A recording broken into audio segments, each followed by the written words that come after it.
It's dawn in the Outback. Across Australia, a silent story unfolds. More than 1,000 named sites, once bustling with life, have slipped from the map.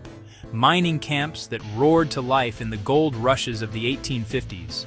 Settlements that flourished for a generation, then fell silent. Locals call them ghost towns, places where letterboxes outlast their letters, and the wind keeps the last census. These are not just ruins. They are archives of ambition, etched into the vast, unforgiving landscape. Once, these streets were crowded. Gold strikes, rail depots, shearing seasons. Consider a town like Gwalia in Western Australia. At its peak in the early 20th century, it was home to over 1,000 people. Today, it's a museum, its population a mere fraction of its former glory. Now, only the echoes remain. The reasons for their decline are as varied as the continent itself. Drought bit hard, turning fertile ground to dust. Rail lines shifted, rerouting prosperity overnight. Water ran out, and the country, ever restless, kept moving. Some towns died when the gold seam thinned and the machinery stopped. Profit gone, people gone. Others were drowned on purpose. Valleys flooded for dams, their church spires now submerged beneath still water. Some were simply bypassed. New highways bent away, and the last petrol pump clicked to zero, starving the town of its lifeblood. Walk their remnants and you read the signs of a sudden departure. Peeling paint on a forgotten storefront, a pub with no beer, calendars frozen mid-month. But communities didn't just vanish. They moved, split, adapted. Families packed their hopes and histories, leaving behind clues to lives in perpetual motion. Nature is patient. Grass threads through floorboards. Salt eats iron. Slowly, inexorably, the map fades back into the land. For historians and archaeologists, these places are invaluable field notes, raw, unfiltered lessons in boom and bust, in meticulous planning and unpredictable chance. On the map, the pattern emerges, a constellation of forgotten dreams. Goldfields and railheads, salt flats and dammed rivers, each dot a story of rise and retreat. In this series, we'll journey through these spectral landscapes. We'll cross the Victorian and Western Australian goldfields, the red dust towns of the interior, and coastlines where salt and wind now rule. From red earth diggings to drowned villages and salt-bitten streets, we ask, why do towns vanish, and what vital lessons do their remains hold for our future? This isn't nostalgia alone. It's a ledger of resilience and risk, a national story written in timber, iron, and stone. Travel with us, quietly, respectfully, through the afterglow of these once bright places, to understand the forces that build a nation and those that reclaim it. Let's begin our exploration where gold once shouted the loudest, and then, just as suddenly, fell quiet. Towns rarely die from a single dramatic event. They fade, pulled apart by many small, relentless forces. Across Australia, there are over 600 documented ghost towns, each a story of decline. Main streets empty, houses shutter, and rail sidings rust, not overnight, but year by year. This process began in earnest with the gold rushes of the 1850s, which created hundreds of boomtowns. Many of them, like Coolgardie in Western Australia, which once boasted a population of 15,000, now house fewer than 1,000 residents. Slowly, a place becomes a memory etched onto the landscape. First, and most famously, resources run out. The gold fields that boomed in the 1850s were the first to experience this cycle on a massive scale.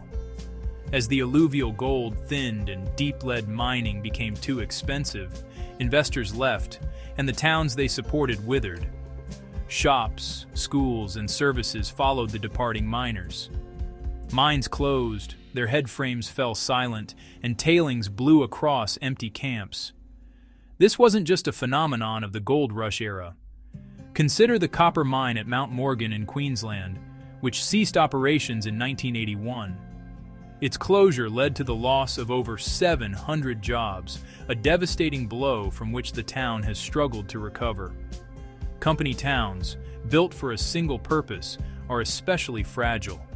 Their entire existence is tied to the price of a commodity and the thickness of a seam.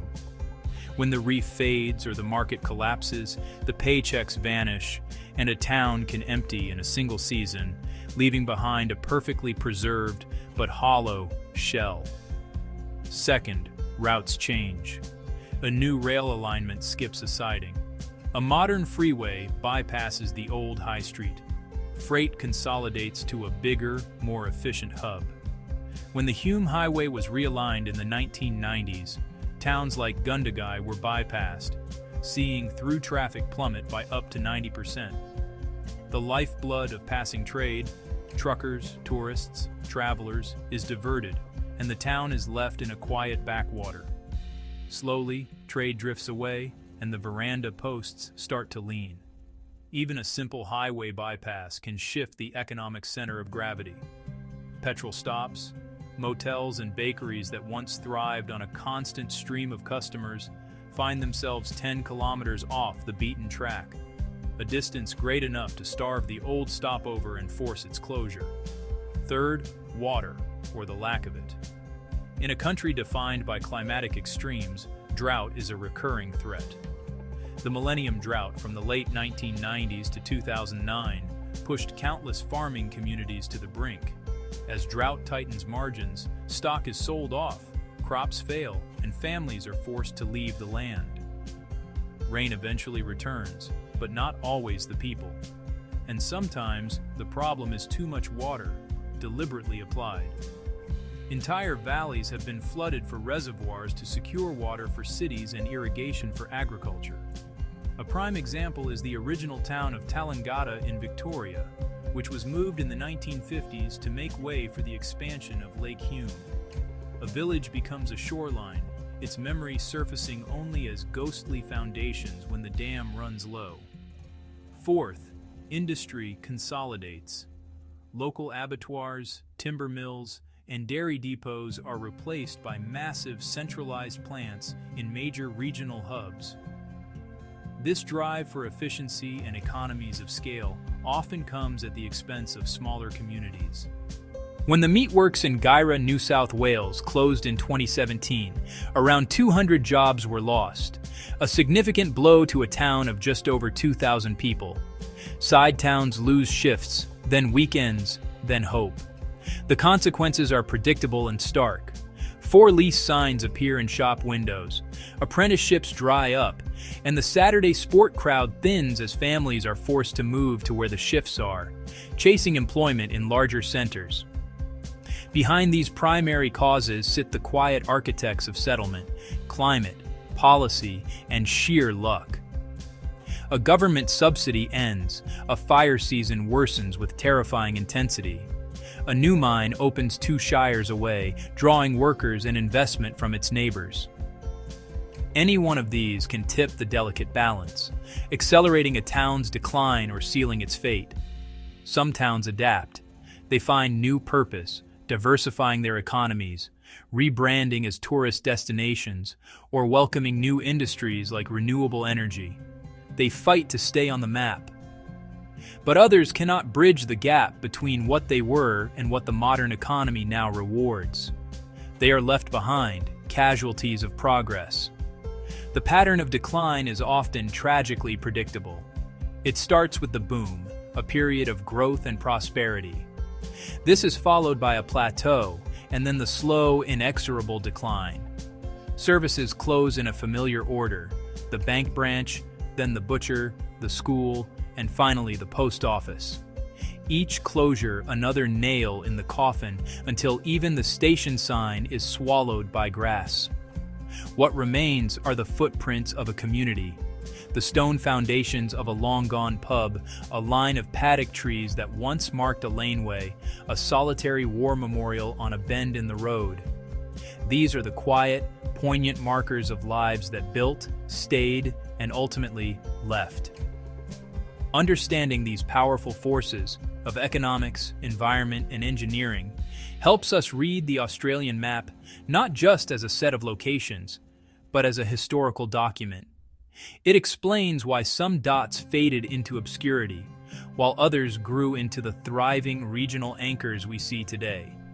In the next chapter, we'll trace these patterns through the real stories of specific places: gold towns, rail towns, water towns, and factory towns, and see exactly how each of these forces shaped their rise and fall.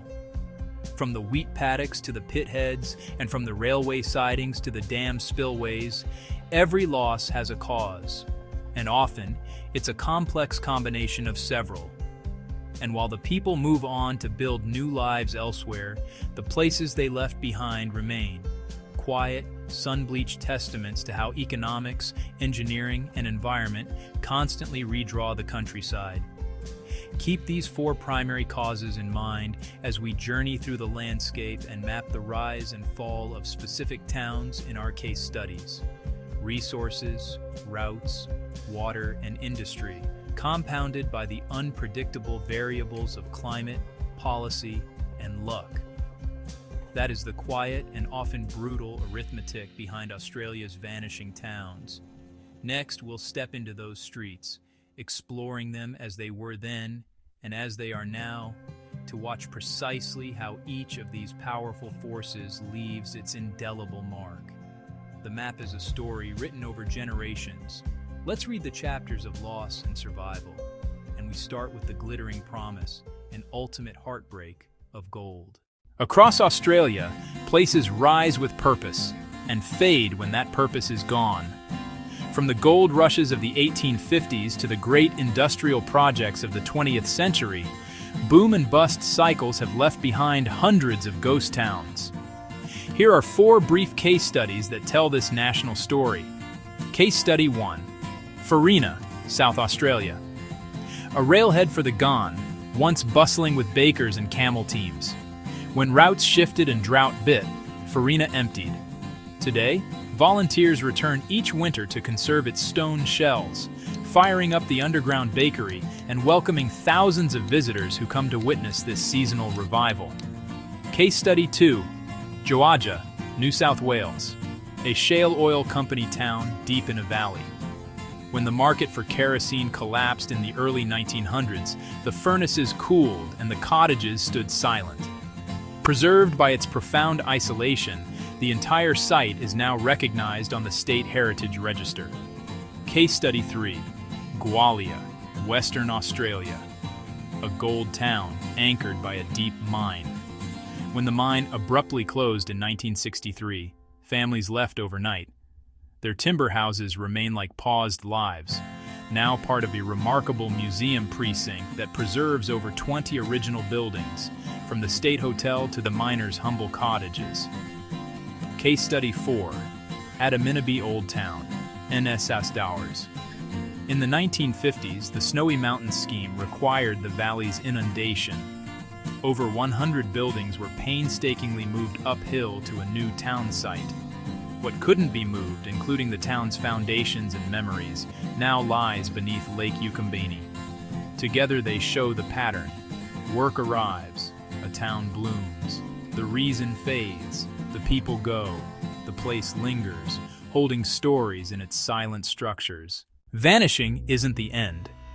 In many places, communities, councils, and volunteers stabilize fragile walls, catalog stories, and welcome careful visitors. These towns teach resilience and restraint, how to read country, forecast risk, and diversify beyond a single boom. If you visit, tread lightly. Respect private property, heed all safety signs, and leave artifacts where they rest. Listen for the layers. First Peoples country long before survey pegs, settler surges, and today's modern caretakers. Australia's map keeps changing. What disappears in one century can reappear as heritage in the next, kept alive by memory, not industry. And across the wide land, in wind and birdsong, the streets are still there, waiting.